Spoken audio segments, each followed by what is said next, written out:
Pak Lalu, putusan MK final dan binding seperti itu. Nah, mengenai pendidikan dasar gratis di sekolah ataupun madrasah swasta, apakah menurut Anda putusan MK ini realistis untuk dilaksanakan?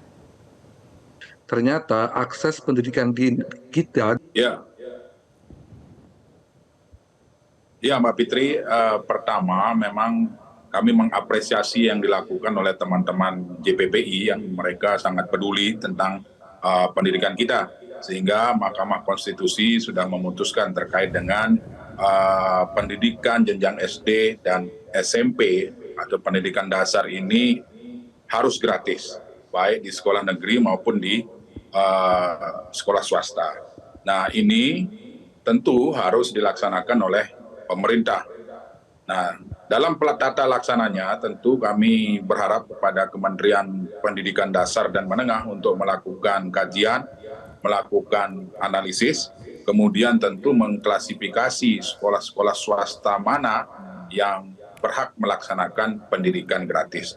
Sebagaimana kita ketahui bahwa sekolah-sekolah swasta juga hari ini sudah banyak yang mandiri, sudah banyak yang melaksanakan program-program yang berbeda, artinya program yang lebih dibanding sekolah-sekolah negeri.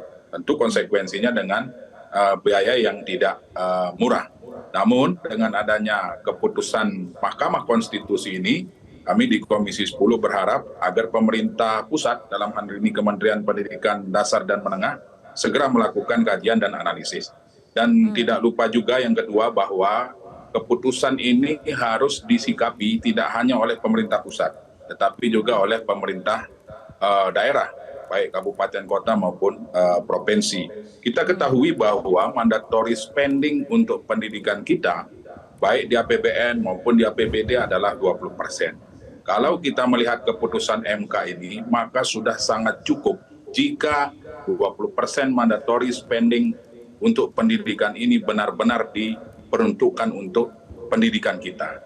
Saya rasa dengan contoh APBN kita hari ini 3.600 sekian triliun, kalau 20%-nya saja itu sekitar 724, sekian triliun, Mbak Fitri. Nah, kalau ini 724, sekian triliun ini benar-benar diperuntukkan untuk sektor pendidikan, saya rasa sekolah gratis di swasta juga bisa dilaksanakan. Demikian, Mbak Fitri. Baik, Pak Lalu mengenai pernyataan Anda soal keputusan MK ini harus disikapi tidak hanya oleh pemerintah pusat tapi juga daerah berkaitan mengenai anggaran. Ini kan kekuatan anggaran di setiap daerah berbeda-beda. Ini bagaimana caranya menurut Anda agar kemudian pendidikan dasar gratis yang kemudian diputuskan oleh MK ini bisa merata implementasinya?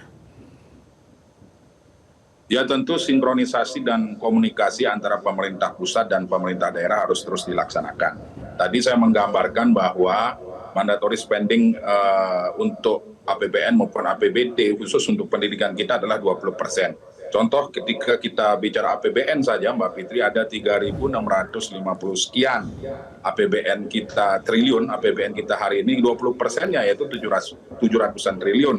Kalau 700-an triliun lebih ini diperuntukkan murni untuk pendidikan kita, baik sarana, peningkatan fisik, kemudian peningkatan kualitas, kemudian dan merata di seluruh tanah air, saya rasa dengan menggratiskan sekolah swasta, artinya sekolah swasta tertentu di luar sekolah-sekolah swasta yang hari ini memang sudah mandiri. Nah, kenapa ini perlu digratiskan? Karena daya tampung sekolah negeri-negeri kita hari ini di seluruh wilayah tanah air ini tidak merata. Nah, sehingga ketika ada siswa-siswi kita yang tidak tertampung di negeri, kemudian mereka bersekolah atau dimasukkan oleh orang tuanya di sekolah-sekolah swasta, tentu membutuhkan biaya. Artinya ada pungutan-pungutan. Dengan putusan MK ini, maka sesuai dengan amanat konstitusi juga pasal 31 ayat 2, pemerintah tanpa diskriminasi untuk pendidikan dasar dan menengah wajib membiayai. Baik, saya akan kembali menyapa Pak Ari.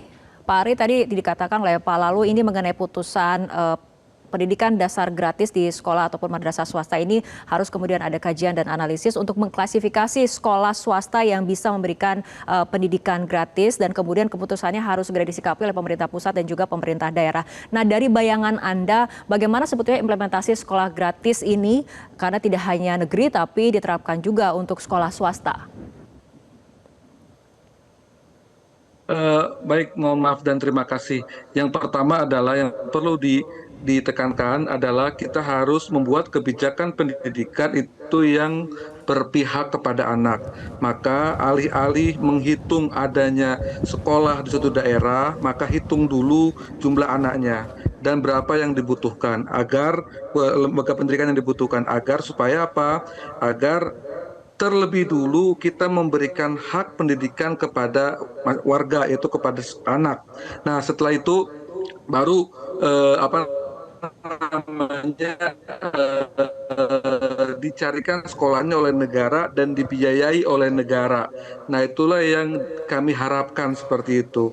Jadi tidak tidak dalam konteks yang seperti yang terlihat ya, kayak kok memberatkan swasta, nanti swastanya bagaimana kelanjutannya, tidak, tapi ini lebih kepada anak lah yang menjadi concern utama di dalam kebijakan itu gitu. Anak yang harus anak Indonesia yang harus menjadi apa namanya basis dari kebijakan pendidikan tanpa dipungut biaya seperti itu.